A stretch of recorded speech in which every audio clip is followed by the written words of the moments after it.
Salam alaikum à tous les musulmans et que Jésus-Christ soit avec vous pour tous les chrétiens. Bon, j'ai envie de vous parler du combat de Paulo Costa contre Khamzat. Parce que voilà, ça va arriver là d'ici 2 semaines. Donc voilà, 15 jours, ça va très très vite, hein. On est déjà le 6. Donc c'est dans 15 jours exactement, hein, je ne me trompe pas, 15 jours pile. C'est le 21 octobre, je pense. Donc voilà. Donc franchement, je vous dis la vérité, je vois mes frères et sœurs un TKO de Paulo Costa. Je pense qu'il va l'exterminer, qu'il va le broyer et qu'il va éteindre sa hype. Et c'est ce que je souhaite pour Paulo Costa. Parce que tout simplement, Khamzat, mes frères et sœurs, il est trop surcoté. Et il est surcoté et surestimé. Donc voilà. Surcoté, pourquoi? Parce que tout simplement, il a battu personne. Hein. Gilbert Burns, pour moi, c'était pas vraiment une victoire. Hein. Ceux qui disent que c'est une victoire, bon, c'est des aveugles. Hein. Moi, pour moi, j'ai vu Burns gagnant. Donc, j'ai vu Khamzat l'avoir pris le premier round, l'avoir exterminé le premier round.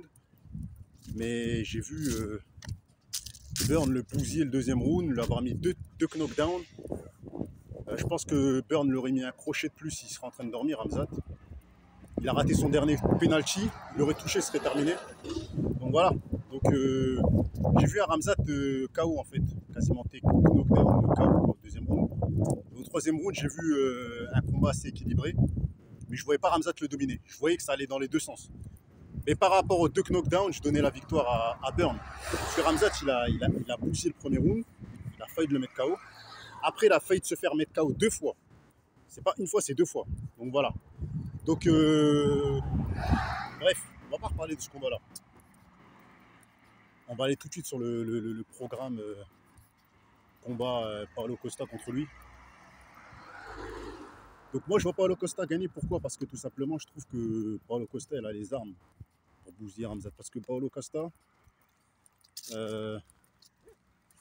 vu Khamzat comment il a eu du mal avec Burns à le mettre au sol, à le maîtriser, Burns, il a réussi à se relever quand même. Tu vois, 2 fois, frère. Non, c'est trop, t'as vu? Je pense que Paulo Costa, il est beaucoup plus lourd, beaucoup plus puissant,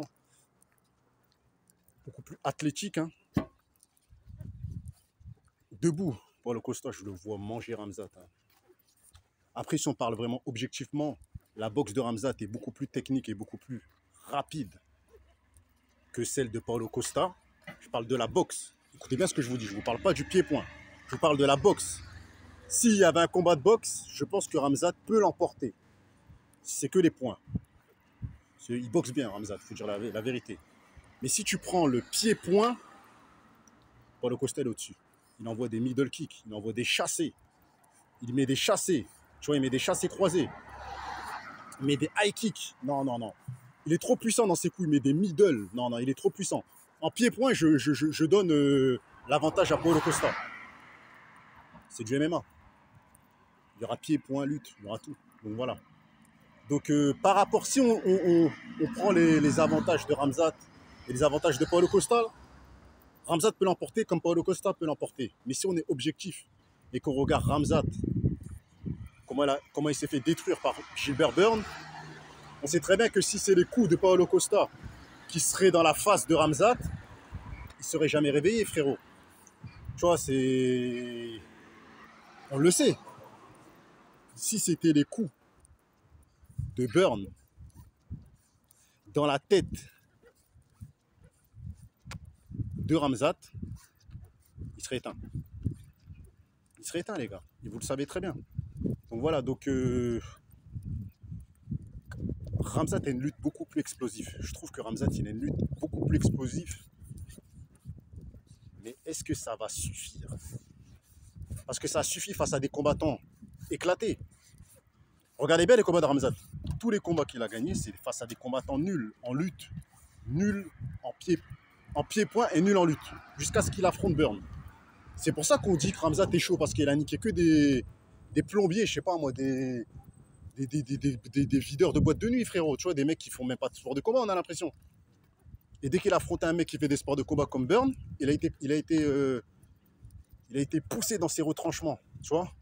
Ça lui a donné du fil à retordre et ça lui a donné une victoire, mais pour moi, c'est même pas une victoire. Tu vois, je sais pas.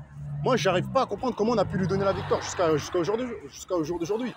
Même Daniel Cormier, il a dit, qu'est-ce que tu penses que des gens disent que tu as perdu le combat? Ça veut dire que même lui, il a pensé ça. Parce que pour lui dire ça, c'est que lui-même aussi, il a pensé qu'il a pas vu la victoire chez Khamzat. Sinon, il n'aurait jamais posé cette question-là en tant que journaliste et en tant qu'ancien champion des poids lourds. Tu vois ce que je veux dire ou quoi? Donc même lui, il a vu que c'était pas normal. Donc voilà. Donc moi, je vous dis la vérité. Paulo Costa, il a mené des guerres face à Yoel Romero. Il a mené des guerres face à Luke Rockhold. Il a mené des guerres face à beaucoup de combattants, face à Marvin Vettori, et tout ça et tout. Il a bousillé Uriah Hall. Uriah Hall, c'est pas n'importe qui. C'est quand même celui qui a éteint Gegard Mousasi, frère. Uriah Hall, il a fait des carnages dans sa carrière. Il a bousillé beaucoup de gens, frère. Il a exterminé, frère. Non, franchement, je vous dis la vérité, Paulo Costa, moi, je le vois gagnant, par KO. Je trouve que c'est pas le même niveau, t'as vu? Je sais, c'est peut-être prétentieux ce que je dis, mais je trouve que c'est pas le même niveau. Khamzat est juste plus fort que lui en lutte, mais je sais qu'il va pas le maintenir, parce que Paulo Costa, il est jiu-jitsu brésilien. Ceinture noire de jiu-jitsu brésilien. Et le jiu-jitsu brésilien, pour moi, c'est plus dangereux que la lutte. Parce que lorsqu'on t'emmène au sol, même si tu es sur le dos, il peut lui faire une clé de bras, il peut lui faire des dingueries. Même si ça va au sol, c'est plus dangereux pour Khamzat que pour le... Parce que tu vois, Khamzat, il sait faire que les étranglements, hein, quand vous regardez bien. Khamzat, quand il gagne ses combats, c'est parce que tu lui donnes ta tête. Mais vous croyez vraiment que Paulo Costa va lui donner... Paulo Costa, il va pas lui donner sa tête, frère. Il fait du jiu-jitsu brésilien. Dès qu'il va voir, s'il voit qu'il se fait retourner, il va se protéger la tête. Il va pas donner la tête à Khamzat. Il n'est pas con. Vous voyez ce que je veux dire? Non, moi, je vous dis la vérité. Hein. TKO, frère. Premier ou deuxième round. TKO de Paulo Costa. J'en suis sûr. Et je suis le premier hein, sur Internet qui vous dit ça. Que Khamzat est surcoté et que Paulo Costa va le finir. Parce qu'ils disent tous que... Ils disent tous le contraire. C'est tous des pompeurs et c'est tous des mecs qui manquent d'analyse et qui manquent d'objectivité par rapport au fait qu'ils sont fans de lui. Moi, je vous dis la vérité. Khamzat est très chaud. Il est trop fort, les gars, je vous dis la vérité. Mais il est trop fort pour ceux qui sont faibles. Mais pour ceux qui sont forts, il n'est pas trop fort. Tu vois, pour ceux qui sont puissants, il n'est pas trop fort. Il est fort pour les faibles. C'est-à-dire, les gars qu'il a affrontés, ils sont faibles. Dès qu'on a eu un fort, comme Burn, il est devenu fragile, frère. Il s'est fait ouvrir l'œil, il était fatigué, il était bousillé, il était long. Vous voyez ce que je veux dire? Donc, dites ce que vous en pensez dans les commentaires. Est-ce que je suis fou ou est-ce que je dis la vérité? Donc, voilà. Donc, je le répète. TKO pour Paulo Costa.